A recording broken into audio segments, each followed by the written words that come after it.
అలా bubble gum మూవీకి ఎంత బడ్జెట్ అయింది, ఎంత లాస్ అయ్యారు ఏమన్నా అబ్బాయి సినిమా? లాసే అంటే ఎంత అయింది ఏంటన్నది నాకు క్లియర్గా తెలియదు, బట్ ఫైనాన్షియల్గా డెఫినెట్గా లాసే, లాస్ అయ్యారా? 100% లాసే. అంటే కొంత మన ఓటీటీ ద్వారా వచ్చింది, కొంత శాటిలైట్ ద్వారా వచ్చింది తప్ప, మ్యూజిక్ మీద వచ్చిన అమౌంట్ తప్ప అది దాదాపు చాలా పోయింది. మీదే మొత్తం ప్రొడ్యూసింగ్ మీదే కదా?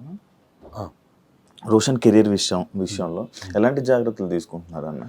చెప్పాం కదా, మేము ఫస్ట్ సినిమానే ప్రొడ్యూస్ చేసాము. అవును అవును. సో బ్యానర్ వేరే అంటే మా అత్తగారి పేరు మీద పెట్టిన వి టుక్ ఎవ్రీ కేర్. లక్కీగా ఆ cinema though it failed subject వైజ్గా ఏవో కొన్ని చిన్న చిన్న లోటుపాట్లు ఉన్నా రోషన్కి చాలా మంచి పేరు వచ్చింది. పర్ఫార్మ్ బాగా చేశాడు. ఫస్ట్ సినిమా పాటల విషయంలో కూడా మన మంచిగా స్టేజ్ మీద మాట్లాడేది. ఫస్ట్ సినిమా లాగా చేయలేదు, బాగా పర్ఫామ్ చేశాడు, ఈ పేరు సంపాదించున్నాడు. ఆ సినిమా తర్వాత రోషన్కి దాదాపుగా 70 నుంచి 80 100 కథలు విన్నాడు.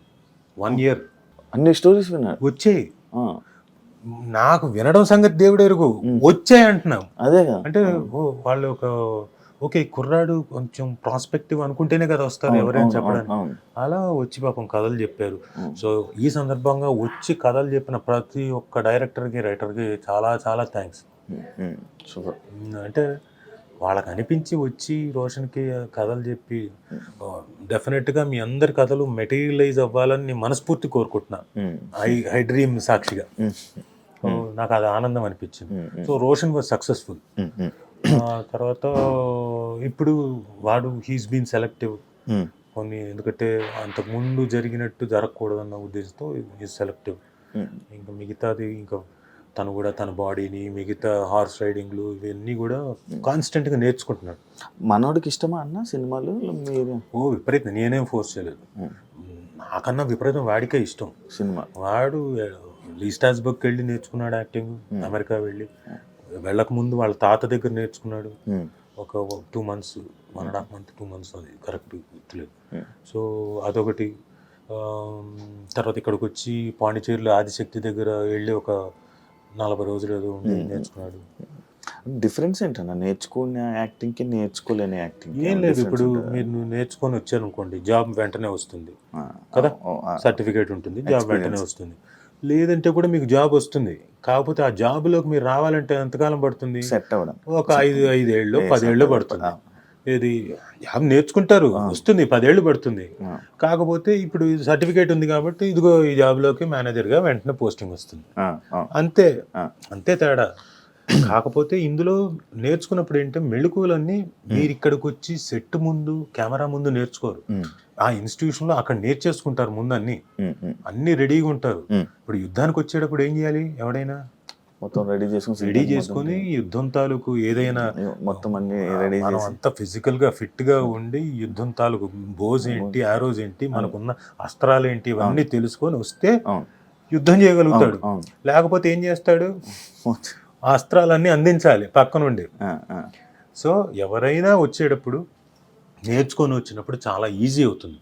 అక్కడికి వచ్చి కెమెరా ముందు డైరెక్టర్ తిట్టి, లేకపోతే డైరెక్టర్ కింద మీద పడి నేర్పించి ఇలాంటివి కాకుండా ఈజీగా మీరు ఫాస్ట్ గ్రోత్ ఉంటుంది. జూనియర్ ఎన్టీఆర్ గారికి మీకు మంచి పరిచయం ఇది ఉందన్న. ఆయన అభిమానులు కలిసి కూడా, అభిమానులతో ఇంటరాక్షన్ అయ్యి కూడా చాలా ఇయర్స్ అవుతుంది. ఎవరు? జూనియర్ ఎన్టీఆర్ గారు. ఆయన ఇంటరాక్ట్ అభిమానులు, ఆయన గురించి ఏమైనా కొన్ని మాటలు మీరు చెప్తారా? కానీ నేను ప్రత్యేకంగా నేను కాంప్లిమెంట్ చేయాల్సిన అవసరం లేదు. ఫ్రెండ్స్ కదా, ఫ్రెండ్స్గా ఒకటి చెప్తా, is a great actor, proven that. చిన్నప్పుడే ప్రూవ్ చేసుకున్నాడు, అతి చిన్న వయసులోనే. గ్రేట్ డాన్సర్, అద్భుతంగా డాన్స్ చేస్తాడు. ఆ కూచిపూడి అన్నది చాలా హెల్ప్ తనకి. ఏమేం ప్రాక్టీస్ చేయడు, ఏం చేయడు, అలా వచ్చి గబగబా చూసి అనుకుని గబగబా చేసేసి టేక్ అంటాడు, చేసేసి వెళ్ళిపోతాడు. సో ఫైట్లు కూడా ఇప్పుడు ఇవి చేయగలిగిన అవి తెలుసు కాబట్టి చేస్తాడు డాన్స్. ఫైట్లు తెలియదు కదా, కానీ ఫైట్లు కూడా ఫైట్ మాస్టర్ చేసేటప్పుడు అవన్నీ చూసి వాళ్ళు చెప్పింది గ్రహించి వెంటనే, అదేం ప్రాక్టీస్ చేయలేదు తను, అప్పటికప్పుడు ప్రాక్టీస్ చేసుకొని ఆ విగరు, ఇంకోటి ఆ స్ట్రెచ్లు కానివ్వండి, ఆ ఫాల్స్ కానీ అక్కడికక్కడ నేర్చుకొని చాలా అద్భుతంగా చేస్తాడు. తీసుకునే శక్తి ఎక్కువ. బాగా గ్రహించే శక్తి ఎక్కువ. మీరు ఎలాంటి వాడంటే ఇప్పుడు దుర్యోధనుడు కనుక మనకు ఎదురుగా ఉన్నాడు అనుకోండి, మిమ్మల్ని కౌగిలించుకుంటే మొత్తం లాక్కుంటానంట కదా మీలోంచి శక్తి. అలా మీరు గనక ఉన్నారంటే మీలోంచి మొత్తం శక్తి లాక్కుంటాడు. మీలో ఉన్న విద్య అంతా అని లాగుతాడు. మమ్మీలో అన్నాళ్ళు వసూలులాగా అని పిలుస్తాడు. సో చాలా ఏకసంతాగ్రహి, ప్లస్ చూస్తాడు ఎవరు ఏం చేస్తున్నారు ఏంటి, అబ్జర్వేషన్ ఎక్కువ. అండ్ ఆ అబ్జర్వేషన్ ఉంది కాబట్టే వెంటనే ప్రతిదీ ఈజీగా గ్రహించగలుగుతాడు. మీ ఇద్దరికి ఏమైనా గ్యాప్ వచ్చిందండి?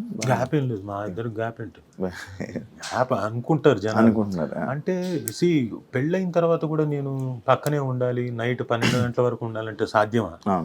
ఒకప్పుడు మేమంటే తనకు పెళ్లి కాలేదు కాబట్టి ఫ్రెండ్స్ అందరం కూడా దాదాపుగా పని లేనప్పుడు, తనకు షూటింగ్ లేనప్పుడు వాళ్ళ ఇంటి దగ్గర అందరం కూర్చొని సరదాగా బిర్యానీలు తను వండింది తిని మాట్లాడుకోవడం, జోకులు వేసుకోవడం, పాటలు పాడుకోవడం. తన పాటలు అద్భుతంగా పాడతాడు. అలా అలవోక పాడతాడు. ఏ పాట అయినా సరే మొత్తం లిరిక్స్ గుర్తుంటాయి. ఇప్పుడు మనకు ఒక పాట గుర్తుందంటే ఓకే, ఇలా ఏదైనా వస్తుంటే అది పాడుతుంటాడు లిరిక్. ట్రిబుల్-ఆర్ సినిమా టైంలో మన కీరవాణి గారు కూడా చెప్పడం జరిగింది. ఆ జుమ్ముకు అదంటది కదా, ఒక పాయింట్ మీద చెప్పి ఆ లైన్ గురించి చెప్తాను. నాకు ఈ పాయింట్ ఇలా నచ్చదని కూడా అంత పాయింట్ టు పాయింట్ చెప్తూ ఉంటారు సాంగ్స్ మీద. ఎవ్రీ లైన్ కూడా ఆయన వింటారు. హోమ్ టౌన్ గురించి ఏం చెప్తారన్న? ఎందుకు చూడాలి అని అంటే, ముందు హోమ్ టౌన్ అనేది హృదయంగా ఉంటుంది. ప్రతి వాళ్ళు వాళ్ళ జీవితానికి వాళ్ళ హోమ్ టౌన్కి కనెక్ట్ అయిపోతారు. మనం ఎక్కడి నుంచో వచ్చి సిటీలో బతుకుతున్నాం. ఏది మన లైఫ్ ఇందాక చెప్పినట్టు పరిగెడుతున్నాము, నిద్రలు పోవట్లేదు, కష్టపడుతున్నాము అన్ని రకాలుగా. పండగలు వచ్చినప్పుడు, ఇంకోటి వచ్చినప్పుడు మనం మళ్ళీ మన ఊళ్ళకి వెళ్తున్నాం. ఆ ఒక్క 1 day 2 days మనం ఉండి వచ్చేస్తున్నాం.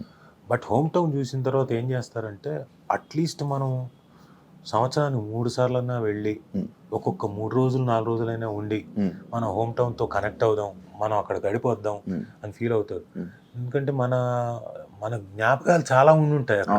చిన్ననాటి జ్ఞాపకాలు, ఫాదర్ మదర్ జ్ఞాపకాలు. ఇప్పుడు నాకు యానం పెద్ద కనెక్ట్ కాదు, నేను పుట్టి పెరగలేదు అక్కడ. కాకపోతే నేను ఎందుకు రీకనెక్ట్ అవ్వాలనుకుంటున్నా అంటే యానంకి, యానం ప్రజలందరికీ చెప్తున్నాను, ప్రజలందరికీ అక్కడ ఉన్న బంధుమిత్రులందరికీ చెప్తున్నాను, మళ్ళీ నేను వచ్చి అంటే వాళ్ళంతకు వాళ్ళు పాపం నన్ను పరిచయం చేసుకున్నారు కూడా. ఏదో పెళ్ళికి వెళ్తే, బాబు నేను మీ నాన్నగారి ఫ్రెండ్ ఫలానా ఇది అది, నాకు ఎంత ఆనందం అనిపించింది. అంటే వాళ్ళంతకు వాళ్ళు వచ్చి వాళ్ళకి ఉండొచ్చు కదా ఈగో. ఆడో కరోనా కొడుకు ఇప్పుడు వచ్చాడు, వాళ్ళ నాన్నగారు లేదు, ఇంతకాలం ఎప్పుడు రాలేదు అనుకోవచ్చు కదా. అలా అనుకోకుండా వాళ్ళు వచ్చి పరిచయం చేసుకుంటున్నారు, మేము ఫలానా అని. గొప్పగా అనిపించింది. సో నేను వెళ్ళి మళ్ళీ ఇక్కడ నా బంధువులతోటి, ప్లస్ అక్కడ ఉన్న ఊరి జనాల్లో చాలామంది మా నాన్న ఫ్రెండ్స్ తోటి వాళ్ళందరితో వచ్చి కనెక్ట్ అవ్వాలనుకుంటున్నా. ఇప్పుడు 2 సంవత్సరాలకు 3 సంవత్సరాలకు వెళ్తున్నా ఊరికి. ఏదైనా ఫంక్షన్ ఉంటే, నవమి ఉంది, శ్రీరామనవమి ఉన్నప్పుడు వెళ్ళా, ఆ తర్వాత వెళ్ళలేదు. నేను ఏదో మధ్యలో పెళ్ళి ఉంది, ఒక రోజు వెళ్ళాను, జస్ట్ వెళ్ళి వచ్చేసాను. సో ఇప్పుడు అలా కాదు, సంవత్సరానికి 2 సార్లు అన్నా, సంక్రాంతికి ఒక పండగ టైం ఒక 3 రోజులన్నా స్పెండ్ చేస్తే వీళ్ళందరితో స్పెండ్ చేయడానికి నాకు ఆపర్చునిటీ వస్తుంది. సో అందుకని అలా అనుకుంటున్నా. అది నాకు ఈ హోమ్ టౌన్ చేయడం ద్వారా బాగా ఎక్కువ ఫీల్ అవుతుంది. గుర్తు ఈ కనెక్షన్ ఏమవుతుందంటే, రేపు పొద్దున నా పిల్లలకి, రోషన్కి కానీ మనస్వినికి కానీ, అది నేను వాళ్ళకి కనెక్ట్ చేయగలుగుతాను. లేకపోతే నేనే వెళ్ళకపోతే వాళ్ళకేం కనెక్ట్ చేస్తాను. మీ ఫ్రెండ్స్ సర్కిల్ ఎక్కువ? ఒకప్పుడు బాగుండేది, నాకు మామూలుగానే తక్కువ. అంటే నాకు వెరీ లిమిటెడ్, చాలా సెలెక్టివ్ ఫ్రెండ్స్. ఎక్కువనే friends circle. Thank you so much అన్న, ఇంటర్వ్యూ ఇచ్చినందుకు. మంచి సక్సెస్ అవ్వాలని సిరీస్, మంచి జనాల్లోకి వెళ్ళి మంచి నేమ్ వచ్చి ఇంకా ఎక్కువ సిరీస్తో మళ్ళీ తెలుగు ఆడియన్స్ మంచిగా ఎంటర్టైన్ చేయాలని మనస్ఫూర్తిగా కోరుకుంటున్నాను. Thank you so much. ఏం కలకలేదే? ఏమన్నా ఏదో కాంట్రవర్షియల్ క్వశ్చన్తో మీరు మొదలెడతారు కదా, అదే ఇంకా రాలేదు ఏంటని? లేదన్నా, అలాంటివి అనుకోలేదు నా మీద. లేదన్నా, మొన్న కూడా సుమ గారిని ఇంటర్వ్యూ చేద్దామంటే, నీ ఇంటర్వ్యూకి వస్తానని నేను ఎలా అనుకుంటున్నావు శివ? లైక్ కాంట్రవర్సీ అంటే ఏమైపోతుందంటే, ఇంటర్వ్యూ ఇవ్వడానికి ఎవరైనా సరే ఈ మధ్యకాలంలో ఆర్టిస్టులు కానీ ఎవరో ఒకరు సడన్గా ఫేమస్ కావాలనుకున్న వాళ్ళు డెఫినెట్గా వచ్చేస్తారు. కాంట్రవర్షియల్ ఉన్నా ఏదైనా కష్టపడి పేరు సంపాదించుకున్న వాళ్ళకి కాంట్రవర్సీలోకి దిగిపోయారంటే ఏదో పేరు పోద్దు అంతే కదా. ఎక్కడికి ఏ క్వశ్చన్ వస్తుందో ఏమవుతుందో, ఇంత కష్టపడింది రేపు పొద్దున ఎవరి మీద రిఫ్లెక్ట్ అవుతుందో. నేను ఒక్కనే కాదు, నా ఫ్యామిలీ కూడా ఉంది, నా ఇట్లా ఇన్ని రకాలుగా ఉన్నాయి కాబట్టి ఇబ్బందులు పడతారు అంతే. అందరూ అనుకుంటారు కదా అలా కాదని. నేను మళ్ళా అడుగుతావేమో, అడిగితే దానికి కూడా సమాధానం చెప్దామని. లేదు అదే నడిపిద్దాం వెళ్ళి ప్రశాంతంగా కూల్గా కొత్త పాయింట్లు మెల్లగా మొదలెడదామని. Thank you so much. Thank you very much. Thank you. Nice interview. Thank you so much. చూసారు కదా ఇంటర్వ్యూ. ఇంకో గెస్ట్తో మళ్ళీ మీ ముందు కలుస్తే అంతవరకు బాయ్.